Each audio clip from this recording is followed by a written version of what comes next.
Humanity has always been afraid of the unknown. Ever since we lit the first bonfire, we have told stories to explain the shadows that moved beyond the light. Man-eating monsters, snakes that encircled the world, women with bat wings who steal souls. These are not mere legends. They are the deepest fears of our ancestors turned into immortal creatures. Today I'm going to tell you about the 5 most terrifying ancient mythological creatures, and why, thousands of years later, they still keep us awake at night. Stay tuned until the end, because number 1 changed the way we see the underworld forever. In ancient Greece, night travelers feared encountering the imp. She was a female demon sent by the goddess Hecate. She could appear as a beautiful woman to lure lonely men, but her true form was terrifying.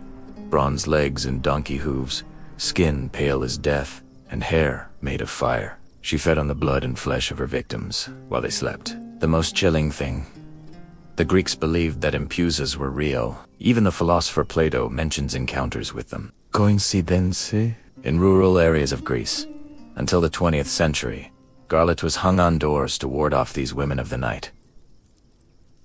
Beneath the roots of the tree that supports the 9 worlds, lives Nidhogg, a colossal dragon that spends eternity gnawing at the roots of the world to make it collapse. He does not seek gold or princesses. He only wants the end of everything. When Ragnarok comes, Nidhogg will fly over the battlefields, eating the corpses of gods and heroes. The Vikings believe that every earthquake was Nidhogg moving underground. And here's the disturbing part. In the Poetic Edda, it is said that Nidhogg will survive the end of the world, waiting for the next cycle to start again. The first Lamia was a Libyan queen who made Zeus fall in love with her. Hera, jealous, killed her children and drove her mad. In her grief, Lamia transformed into a monster, half woman, half snake, who devours children. But here comes the worst part. Zeus gave her the gift of removing and replacing her eyes at will. Why? So that she could never sleep and suffer eternally, or so that she could see the future and attract more victims. In ancient Rome, mothers frightened their children by saying, "If you don't sleep, Lamia will come and increase." Even today, there is the expression, Lamia's eye, to refer to someone with an evil gaze. Born from a rooster's egg incubated by a toad, the basilisk was the king of snakes. Just looking into its eyes killed instantly. Its breath poisoned the air and dried up the earth. Pliny the Elder, a 1st century Roman naturalist, described it as real. In the Middle Ages, it was believed that basilisks lived in distant deserts, but also that they could be born in any chicken coop if the conditions were right. The only way to kill it, showed a mirror. The monster died when it saw its own reflection. Symbolic. Perhaps, but for centuries, people avoided looking directly at laying hens for fear of finding a round egg. And the most terrifying creature of antiquity is not a monster with fangs. It is the Origines, born from the blood of Uranus when he was castrated by his son Cronus.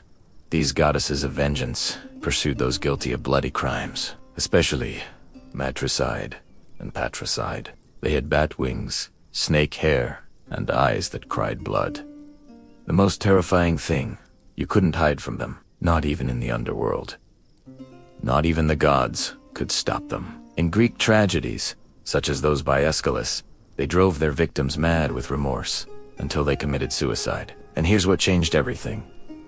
The Greeks invented courts of law to appease the Furies so they wouldn't come in person. In other words, our modern legal system was born out of fear of these creatures. These creatures did not disappear. They live on in our nightmares, in our movies, and the stories we tell in the dark. Because the oldest fears are the most powerful. Which of these creatures terrified you the most? Leave it in the comments. If you want me to do a second part with mythologies from Asia, Africa, or pre-Columbian America, like and subscribe. Thank you for joining me on this journey to the dark side of antiquity. See you in the next documentary, if the Furies allow it.